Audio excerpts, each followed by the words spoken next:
What is the remainder when 9 cube plus 9 to the power 4 plus 9 to the power 5 going up to 9 to the power 100 is being divided by 6? Okay. आपको एक basic चीज़ ध्यान में रखनी है कि आप पहले 9 क्यूब को देख लो कि ये क्या है. 9 इंटू 9 इंटू 9 है. 9 cube is 9 into 9 into 9. Okay, if you divide this by 6 तो यहाँ पे 3 का रिमाइंडर आएगा, यहाँ पे भी 3 का रिमाइंडर आएगा, यहाँ पे भी 3 का रिमाइंडर आएगा. 3 इंटू 3 9, तो वापस से ये 3 का रिमाइंडर देगा. 3 इंटू 3 अगेन 9, तो वापस से ये 3 का रिमाइंडर देगा. तो मुझे ये समझ में आ रहा है कि 9 क्यूब पे I would be getting the remainder as 3. Problem हो रही है, 9 क्यूब की एग्जैक्ट वैल्यू लिख लो 729. अब आप इसको 6 से डिवाइड करो. 12 6 देखो 1 टाइम 6, फिर ये 1 और 2 टाइम्स 12, 9 आ गया. 1 टाइम 6, फिर 3 बच गया रिमाइंडर. 9 टू द पावर 4 पे क्या हो रहा है चेंज? तो 9 इंटू 9 इंटू 9 इंटू 9 बाई 6. अब मुझे पता है यहाँ पे रिमाइंडर 3 3 3 3 सारे केसेस में आएगा. एंड अल्टीमेटली वो क्या बन जाएगा? 3 इंटू 3 9, 3 इंटू 3 9, अगेन 3 एंड 3 का रिमाइंडर आएगा. और वापस से वो क्या बन जाएगा? 9, और 9 बनने पे अगेन वो 3 का रिमाइंडर देगा. नेक्स्ट एक स्टेप आगे चलते हैं. 9 इंटू 9 इंटू 9 इंटू, इसको भी चेक कर लेते हैं 5 टाइम्स. ये इंपॉर्टेंट है.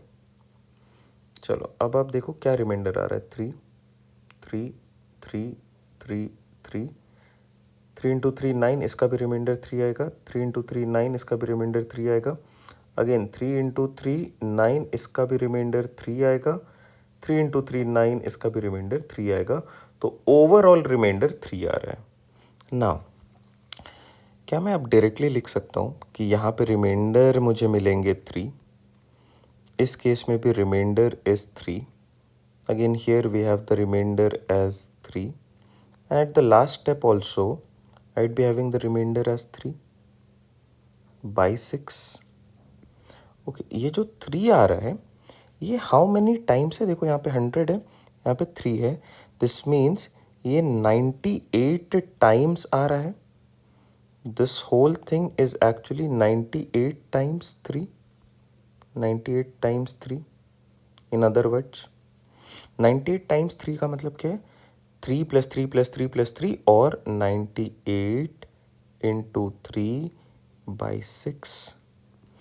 आप बताओ क्या 98 को आप और 6 को क्या आप 2 इंटू 3 में ब्रेक डाउन कर सकते हो? क्या इसमें एक 2 मिनिमम प्रेजेंट है? यस. तो इसका 6 का एक 2 यहाँ पे कैंसिल आउट हो जाएगा. 6 का एक 3 यहाँ पे कैंसिल आउट हो जाएगा. डिनोमिनेटर पूरी तरीके से कैंसिल आउट हो गया. तो रिमाइंडर क्या आना चाहिए? The remainder must have been 0. आप चेक कर सकते हो, नॉर्मली कैंसिल आउट करो तो 6 से अगर आप इसको कैंसिल आउट करोगे तो ये जाएगा 1 टाइम, फिर 38 देगा तो 2 बच गया. फिर रिमाइंडर इसका बच गया 2, और यहाँ पे है रिमाइंडर 3. 2 इंटू 3 6, वापस से 6 बाई 6 करोगे, रिमाइंडर इसका 0 आएगा. That means it is divisible.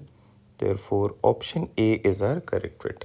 यहाँ पे हमने कॉन्सेप्ट यूज़ करा है कि when you divide a particular value, आप इसको आगे लेके चल सकते हो as many times as possible. उसी लॉजिक पे काम कर रहे हैं एंड इसको ज़रा स्पीड अप करना है. Once you understand, hit and trial से कि yes it would be giving me the remainder as 3 using these 3 data जो अभी हमने कैलकुलेट करा यहाँ पे एंड यहाँ पे. इससे आपको ये समझ में आ रहा है कि all of these cases I am getting the remainder as 3. तो इस वाले में भी मुझे रिमाइंडर 3 आने वाला है. 3 कितनी बार आ रहा है? 98 टाइम्स आ रहा है. यहाँ पे प्लस साइन है तो मुझे इनको ऐड करना पड़ेगा. As soon as I add them, it is basically 98 into 3. इसको डिवाइड करा, यहाँ पे रिमाइंडर 2 आया, यहाँ पे रिमाइंडर 3 है. 3 into 2 becomes again 6. 6 by 6 the remainder is 0. I hope this help.